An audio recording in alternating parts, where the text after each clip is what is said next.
Quem sou eu? Aconselham-nos a adoração da realidade personificada como Deus ou como o homem perfeito.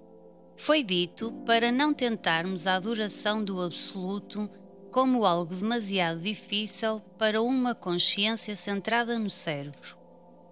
A verdade é simples e aberta a todos. Para que complicá-la? A verdade é amorosa e amável. Inclui tudo, aceita tudo, purifica tudo.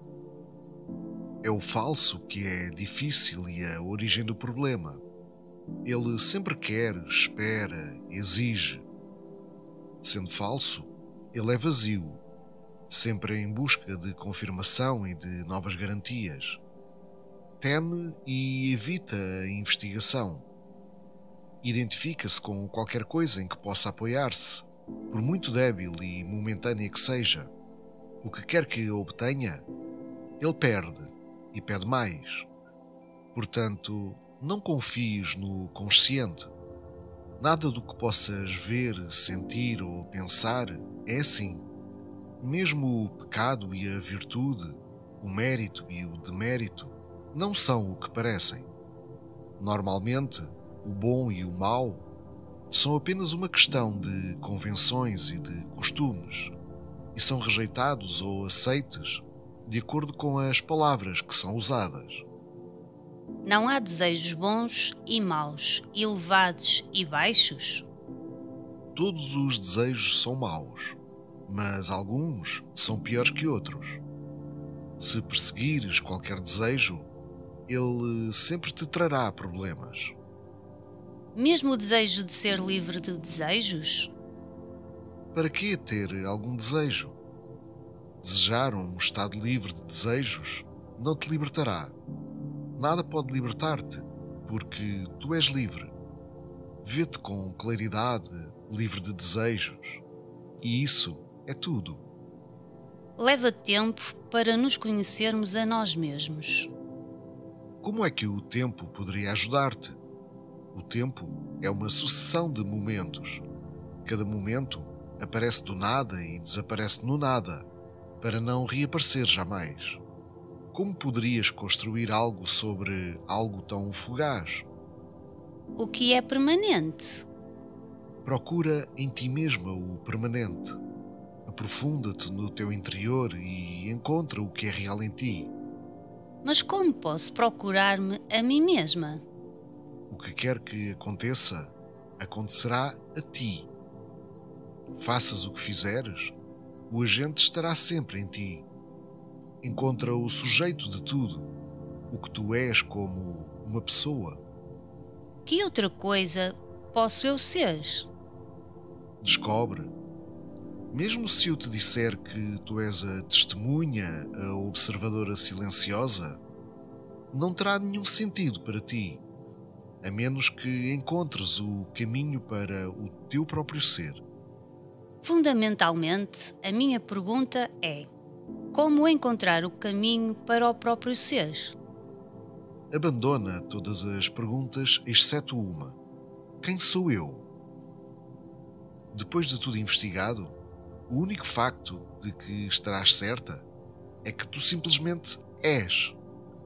O eu sou é certo. O eu sou isto não é. Luta para descobrir o que tu és na realidade. Não tenho feito outra coisa durante os últimos anos. O que há de errado em te esforçares? Por que procurar resultados?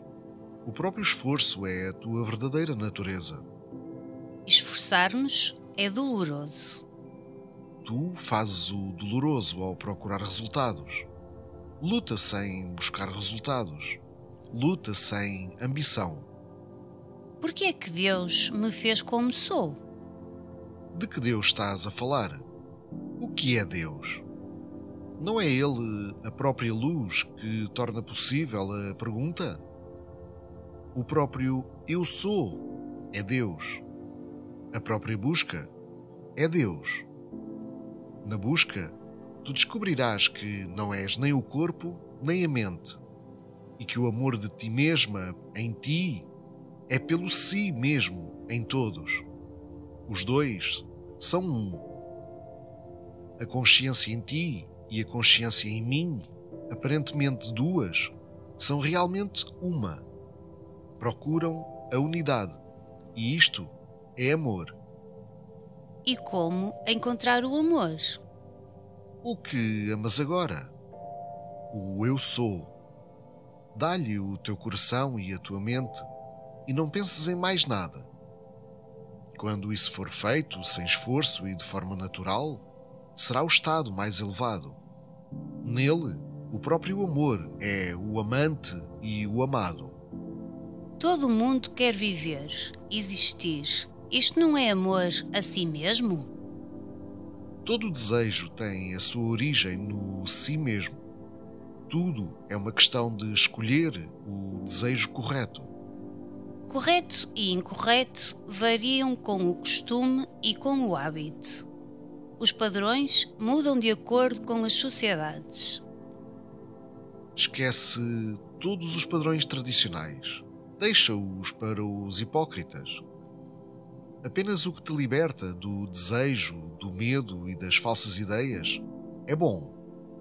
Enquanto te preocupares com o pecado e com a virtude, não terás paz. Admito que o pecado e a virtude são normas sociais, mas podem existir pecados e virtudes espirituais. Por espiritual, quero dizer o absoluto. Existe algo como o pecado e a virtude absolutos? O pecado e a virtude referem-se a uma pessoa apenas. Sem uma pessoa pecadora ou virtuosa, o que é o pecado ou a virtude?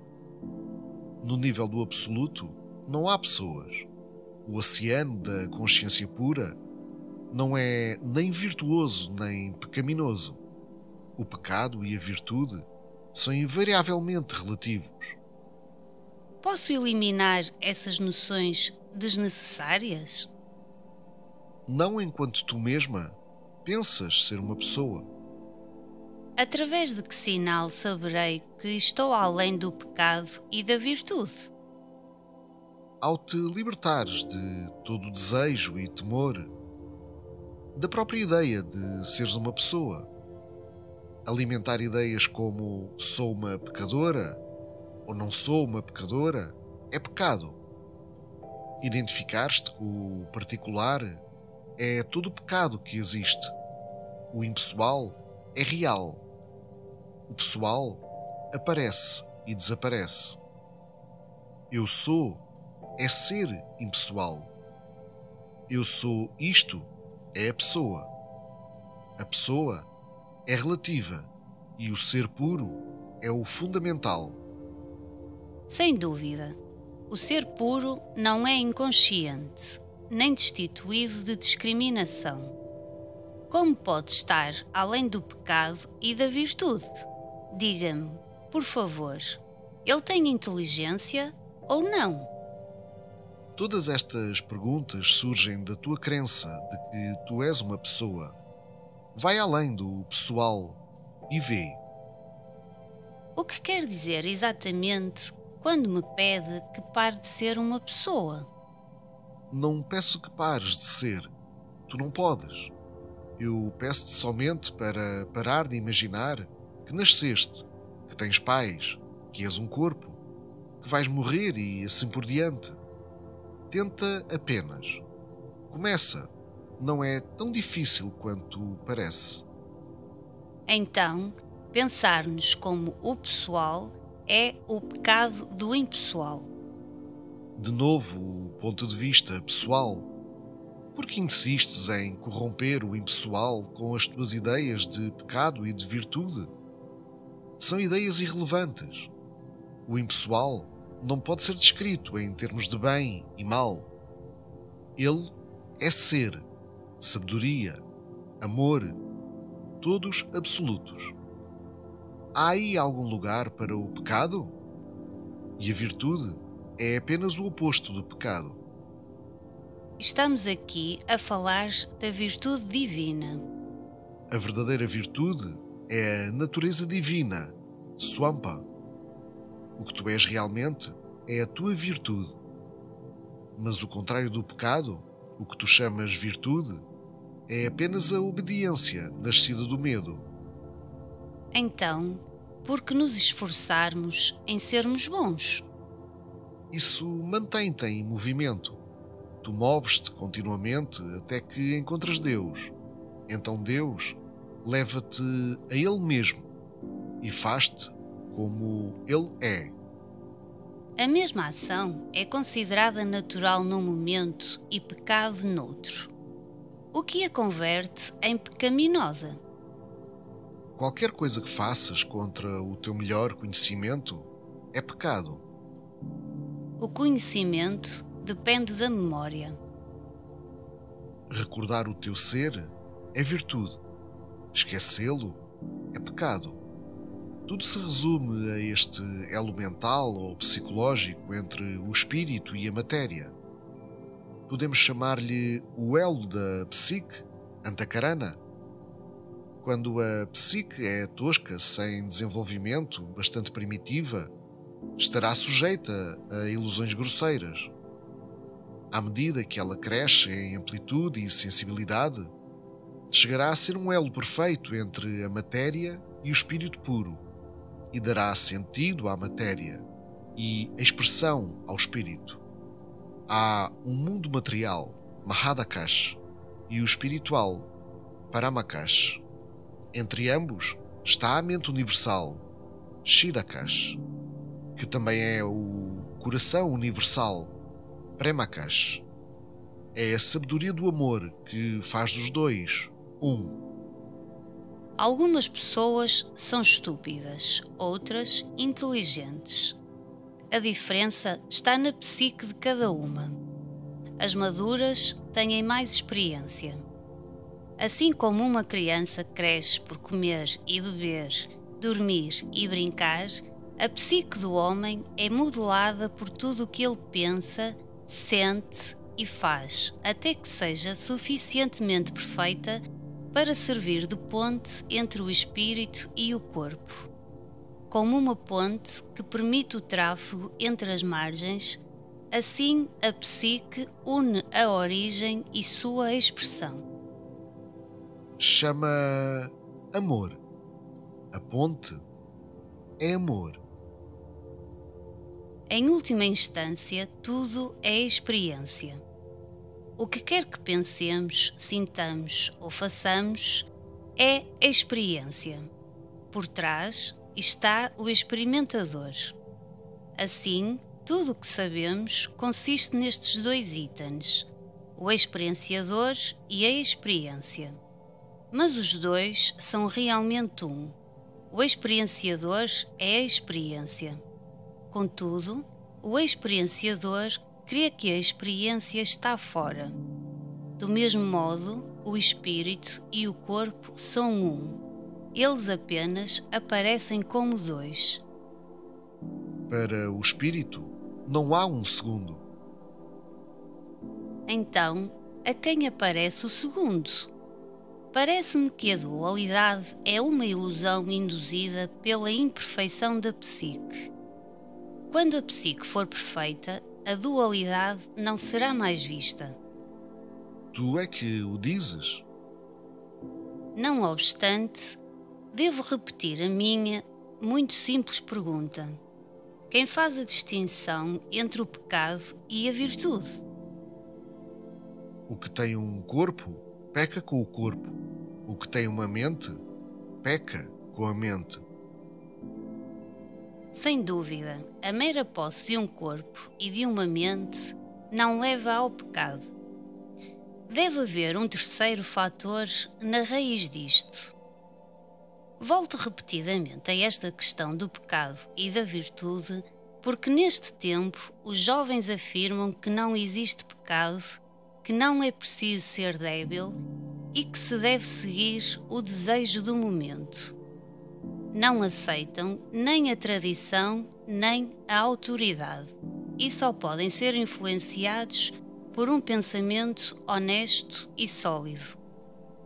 Se não cometem certos atos, é mais por medo da polícia que por convicção. sem dúvida, deve haver algo no que dizem, pois vemos como nossos valores mudam de um lugar para o outro e de um tempo para o outro. Por exemplo, matar em guerra hoje é uma grande virtude e, talvez, no próximo século seja considerado um crime horrível. Um homem que se move com a terra experienciará necessariamente os dias e as noites. Aquele que fica com o sol não conhecerá a escuridão. O meu mundo não é o teu. Tal como vejo, todos vocês atuam num cenário. Não há realidade nas vossas idas e vindas, e os vossos problemas são muito irreais. Talvez sejamos sonâmbulos ou sujeitos a pesadelos. Você não pode fazer nada sobre isto? Eu estou a fazer. Entrei no teu estado de sonho para te dizer: para de causar danos a ti própria e aos outros. Para de sofrer. Desperta. Então, por que não despertamos? Vocês certamente despertarão. Com certeza que não serei frustrado. Pode levar algum tempo. Quando começarem a questionar os vossos sonhos, o despertar não estará longe.